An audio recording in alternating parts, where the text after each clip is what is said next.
வணக்கம். இன்றைய முக்கிய நிகழ்வுகள். முன்னாள் முதலமைச்சர் நாராயணசாமிக்கு தேர்தலில் போட்டியிட சீட்டு இல்லை. அவரது ஆதரவாளர்கள் காங்கிரஸ் தலைவர் வைத்திலிங்கம் வீட்டை முற்றுகையிட்டதால் பரபரப்பு.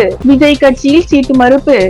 ஆதரவாளர் போராட்டத்தில் ஈடுபட்டதால் பரபரப்பு. தட்டாஞ்சாவடி தொகுதியில் சட்டமன்ற தேர்தலில் போட்டியிடுகிறார் பாராளுமன்ற உறுப்பினர் வைத்திலிங்கம். ஆதி திராவிடர் தேர்தல் அலுவலகத்தில் வேட்புமனு தாக்கல். முன்னாள் முதலமைச்சர் நாராயணசாமிக்கு தொகுதி இல்லை என்றதால் காங்கிரஸ் தலைவர் வைத்திலிங்கம் வீட்டை ஆதரவாளர்கள் முற்றுகையிட்டு தர்ணாவில் ஈடுபட்டதால் பரபரப்பு ஏற்பட்டது. புதுச்சேரி சட்டசபை தேர்தலுக்கான வேட்புமனு தாக்கல் இன்றுடன் முடிவடைந்தது. இதனையொட்டி அனைத்து அரசியல் கட்சிகளும் தகுதியான தங்கள் கட்சி வேட்பாளர்களுக்கு A-B ஃபார்ம் வழங்கி மனு தாக்கல் செய்ய அறிவுறுத்தியது. அதே போல மாநில தலைவர் வைத்திலிங்கம் எம்பியும் தனது இல்லத்தில் காங்கிரஸ் சார்பில் விண்ணப்பங்களை வழங்கினார். முன்னாள் முதலமைச்சர் நாராயணசாமி நெல்லித்தோப்பு தொகுதியில் போட்டியிட திட்டமிட்டிருந்தார். ஆனால் அவருக்கு கட்சியில் விண்ணப்பம் வழங்கவில்லை. இதனை அறிந்த நாராயணசாமி ஆதரவாளர்கள் வைத்திலிங்கம் எம்பி வீட்டின் முன்பு கூடினர். அங்கு தரையில் அமர்ந்து தர்ணா போராட்டம் நடத்தினர். வைத்திலிங்கத்துக்கு எதிராக அவர்கள் கண்டன கோஷங்களை எழுப்பினர். காங்கிரஸ் கட்சியை திமுகவிடம் அடகு வைத்து விட்டதாகவும் தலைவர் பதவியிலிருந்து விலக வேண்டும் எனவும் அவர்கள் கோஷங்களை எழுப்பினர். இதே போல நெட்டப்பாக்கம் தொகுதிக்கு அன்பரசு என்பவருக்கு படிவம் கொடுத்தார். இதனை அறிந்த நெட்டப்பாக்கம் தொகுதியை சேர்ந்த காங்கிரசார் வைத்திலிங்கம் எம்பி வீட்டின் முன்பு குவிந்தனர். அங்கு முற்றுகையிட்டு அன்பரசுவுக்கு சீட்டு வழங்கக்கூடாது என்றும் அதே பகுதியை சேர்ந்த ஹரிகிருஷ்ணன் என்பவருக்குத்தான் சீட்டு வழங்க வேண்டும் எனவும் அவரிடம் வாக்குவாதம் செய்தனர். இதனால் அங்கு பதட்டமும் பரபரப்பும் ஏற்பட்டது. தகவல் அறிந்த இன்ஸ்பெக்டர் செந்தில்குமார் தலைமையிலான போலீசார் அங்கு வந்தனர். தேர்தல் விதிமுறைப்படி கூட்டம் கூடக்கூடாது என கூறி அவர்களை அங்கிருந்து அப்புறப்படுத்தினர். தொடர்ந்து அடுத்தடுத்த போராட்டங்களால் வைத்திலிங்கம் எம்பி வீடு பரபரப்பாக காணப்பட்டது. விஜய் கட்சியில் சீட்டு மறுப்பு. ஆதரவாளர்கள் போராட்டத்தால் பரபரப்பு ஏற்பட்டது. மணவெளி தொகுதியில் சட்டமன்ற தேர்தலில் போட்டியிட விரும்பிய முருகன் என்பவருக்கு கட்சியில் இருந்து சீட் வழங்கப்படாததால் அவரது ஆதரவாளர்கள் கடும் அதிருப்தி தெரிவித்தனர். இதைத் தொடர்ந்து ரெயின்போ நகர் பகுதியில் நடைபெற்ற கட்சியின் ஆலோசனை கூட்டம் போராட்டத்தால் பதட்டமான சூழலாக மாறியது. கட்சியின் பொதுச் செயலாளர் புஷி ஆனந்த் தலைமையில் நடைபெற்ற கூட்டத்தை முருகன் ஆதரவாளர்கள் முற்றுகையிட்டு திடீர் போராட்டத்தில் ஈடுபட்டனர். உழைத்தவர்களுக்கு முன்னுரிமை தர வேண்டும் என கோரிய அவர்கள் கட்சி நிர்வாகத்தின் முடிவுக்கு எதிர்ப்பு தெரிவித்து முழக்கங்களை எழுப்பினர். இந்த திடீர் முற்றுகை போராட்டத்தால் அந்த பகுதியில் பரபரப்பு நிலவியது. தகவல் அறிந்த போலீசார் சம்பவ இடத்திற்கு விரைந்து வந்து நிலைமையை கட்டுப்படுத்தினர். பின்னர் கட்சி நிர்வாகிகள் மற்றும் போராட்டக்காரர்கள் இடையே பேச்சுவார்த்தை நடத்தப்பட்டதாக கூறப்படுகிறது. இந்த சம்பவம் கட்சிக்குள் உள்ள அதிருப்தியை வெளிப்படுத்துவதாக அரசியல் வட்டாரங்களில் பேசப்படுகிறது. லட்சிய ஜனநாயக கட்சியின் தலைவர் ஜோஸ் சார்லஸ் மார்டின் இன்று தனது வேட்பு மனுவை தாக்கல் செய்தார். லட்சிய ஜனநாயக கட்சியின் தலைவர் Jose Charles Martin Kamarajar Nagar சட்டமன்ற தொகுதியில் வேட்பாளராக போட்டியிடும் நிலையில் இன்று மதியம் 12 மணிக்கு தட்டாஞ்சாவடி ஆதி திராவிடர் நலத்துறை அலுவலகத்தில் வேட்புமனு தாக்கல் செய்தார். இதனை முன்னிட்டு மணக்குள விநாயகர் ஆலயத்தில் தனது வேட்பு மனுவை வைத்து சிறப்பு பூஜை செய்து சுவாமி தரிசனம் செய்து பின்னர் வேட்புமனு தாக்கல் செய்தார். தேசிய ஜனநாயக கூட்டணிக்கு இந்திய குடியரசுக் கட்சி ஆதரவு தெரிவித்தது. புதுச்சேரி மாநில தலைவர் ஞானமூர்த்தி ஒப்புதலோடு கட்சி நிர்வாகிகள் பாஜக தலைவர் VP ராமலிங்கத்திடம் ஆதரவு கடிதத்தை வழங்கினர். இந்திய குடியரசுக் கட்சி புதுச்சேரி சட்டமன்ற பொது தேர்தலில் தேசிய ஜனநாயக கூட்டணிக்கு ஆதரவு தெரிவித்து அதற்கான ஒப்புதல் கடிதத்தை மாநில தலைவர் ஞானமூர்த்தி அவர்களின் ஒப்புதலோடு நிர்வாகிகள் பாஜக தலைவர் VP ராமலிங்கத்திடம் வழங்கினர்.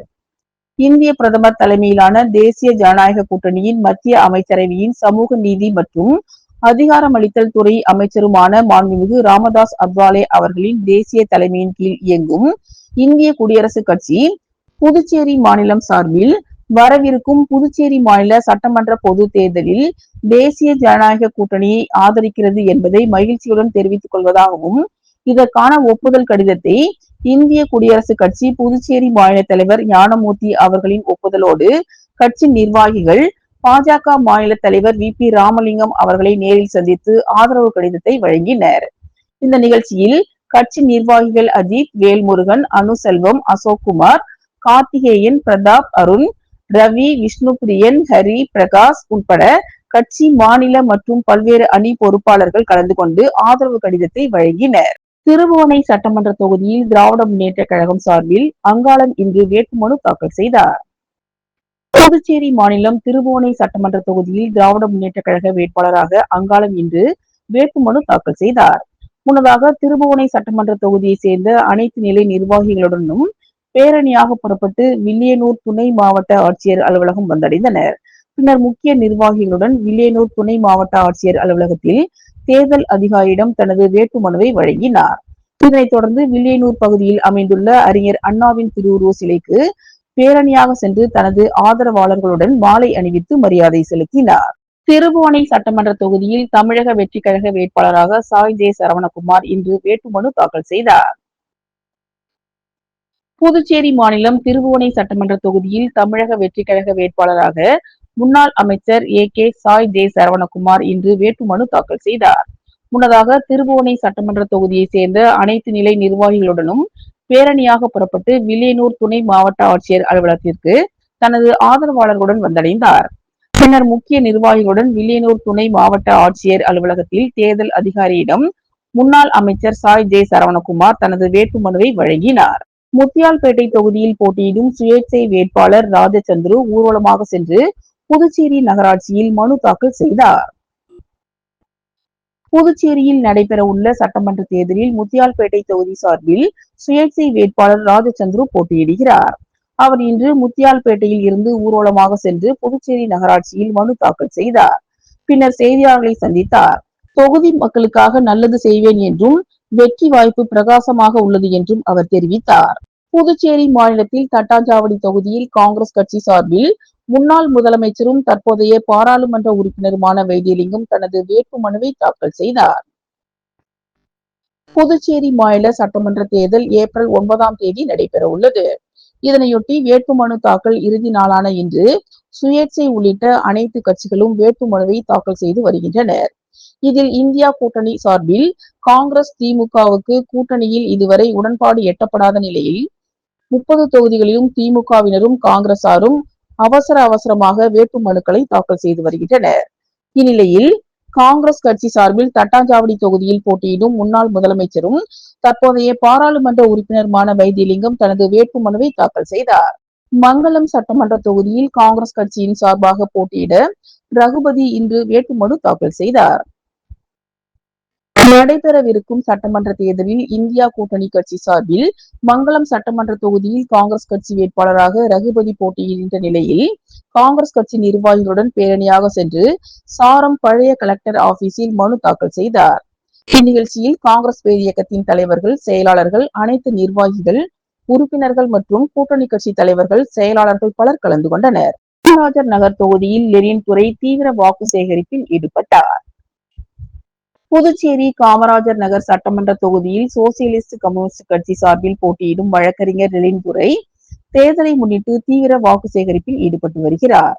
இதன் ஒரு பகுதியாக தொகுதிக்கு உட்பட்ட சுதந்திர பொன்விழா நகர் பகுதியில் வீடு வீடாக சென்று பொதுமக்களை சந்தித்து ஆதரவு கோரினார். இந்த சந்திப்புகளின் போது மக்களின் குறைகள் மற்றும் தேவைகளை கவனமாக கேட்டறிந்த லெனின் துரை தேர்ந்தெடுக்கப்பட்டால் அவற்றை முன்னுரிமையுடன் தீர்க்க நடவடிக்கை எடுக்கப்படும் என்றும் உறுதியளித்தார்.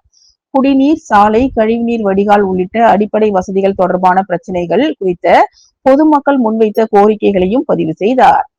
இந்த வாக்கு சேகரிப்பு நிகழ்ச்சியில் கட்சி நிர்வாகிகள் மற்றும் தொண்டர்கள் பலர் கலந்து கொண்டு லெனின் துரைக்கு ஆதரவாக முழக்கங்களை எழுப்பி உற்சாகமாக பிரச்சாரத்தில் ஈடுபட்டனர். தேர்தலை முன்னிட்டு காமராஜர் நகர் தொகுதியில் அரசியல் சூழல் சூடுபிடித்து வருகிறது. புதுச்சேரி அதிமுகவில் இருந்து விலகிய பின் வையாபுரி மணிகண்டன் முதலமைச்சர் ரங்கசாமியை அவரது வீட்டில் சந்தித்து பேசி வருகிறார். அதிமுக துணை செயலாளராக இருந்த வையாபுரி மணிகண்டன் அதிமுகவில் இடம் கொடுக்காததால் தனது ஆதரவாளர்களுடன் ஆலோசனை நடத்தினார். அப்போது பேசிய அவர், முத்தியால்பேட்டையில் இந்த முறை துரோகிகளை வீட்டுக்கு அனுப்பி வெற்றி பெற முயற்சி எடுத்தும் ஒரு சிலரால் கசப்பான விஷயங்கள் நடந்து வருகிறது என்றும், புதுச்சேரி மாநில அதிமுக கழக அடிப்படை உறுப்பினர் பொறுப்பில் இருந்து விலகுவதாகவும், தனக்கு இதுவரை ஒத்துழைத்த தனது மக்கள், தொண்டர்கள் அனைவருக்கும் நன்றி தெரிவித்துக் கொள்வதாகவும், இந்த தேர்தலில் முத்தியால்பேட்டை தொகுதியில் போட்டியிடுகிறேன், எந்த சின்னம் என 1 மணி நேரத்தில் அறிவிப்பேன் என பேசினார். பின்னர் முதலமைச்சர் ரங்கசாமியை சந்திக்க தனது ஆதரவாளர்களுடன் முதலமைச்சர் வீட்டிற்கு வந்து ரங்கசாமியை சந்தித்து பேசி வருகிறார். பிள்ளை தோட்டத்தில் 108 சங்காபிஷேகம் மற்றும் நிறைவு விழா நடைபெற்றது. புதுச்சேரி பிள்ளைத்தோட்டம் பகுதியில் உள்ள அருள்மிகு ஸ்ரீ பொய்யாண்டவர், ஸ்ரீ குட்டியாண்டவர், ஸ்ரீ முனீஸ்வரர், அமைச்சியார் அம்மன் மற்றும் ஸ்ரீ அங்காளம்மன் திருக்கோவில்களில் மண்டலாபிஷேகத்தை முன்னிட்டு 108 சங்காபிஷேகம் மற்றும் நிறைவு விழா வெகு சிறப்பாக நடைபெற்றது. இந்த ஆலயத்தில் 48 நாட்கள் நடைபெற்ற மண்டல பூஜைகளின் நிறைவாக மார்ச் 22, 2026 அன்று அதிகாலை முதல் சிறப்பு பூஜைகள் நடைபெற்றன. விநாயகர் பூஜை, புண்ணியா வாசனம், கலச பூஜை உள்ளிட்ட வழிபாடுகள் நடைபெற்று பின்னர் 108 சங்காபிஷேகம் மிகுந்த பக்தி உணர்வுடன் நடைபெற்றது. இதனைத் தொடர்ந்து மகா தீபாராதனையும் நடைபெற்றது. இதில் திரளான பக்தர்கள் கலந்து கொண்டு சுவாமி தரிசனம் செய்து இறையருளை பெற்றனர். விழாவின் நிறைவில் பக்தர்களுக்கு பிரசாதம் வழங்கப்பட்டது. புதுச்சேரியில் கலைஞன் சமூக சேவை அமைப்பு மூலம் பார்வையற்றவர்களுக்கு உதவி பொருட்கள் வழங்கப்பட்டன. புதுச்சேரியில் கலைஞன் என்ற சமூக சேவை அமைப்பு மாதம் மாற்றுத்திறனாளிகளுக்கு உதவி செய்யும் வகையில் பொருட்களை வழங்கி வருகின்றனர். அதன் அடிப்படையில் 30 மாற்றுத்திறனாளிகளுக்கு அதன் நிறுவன தலைவர் சதீஷ்குமார் ஏற்பாட்டில் மளிகை பொருட்கள் வழங்கப்பட்டன. இதில் ஒரு மாணவருக்கு கல்வி கற்கும் படிப்பு கட்டணத்தை கலைஞர் சமூக சேவை அமைப்பு ஏற்றுக்கொண்டது. இத்துடன் இன்றைய நிகழ்வுகள் நிறைவடைந்தன. வணக்கம்.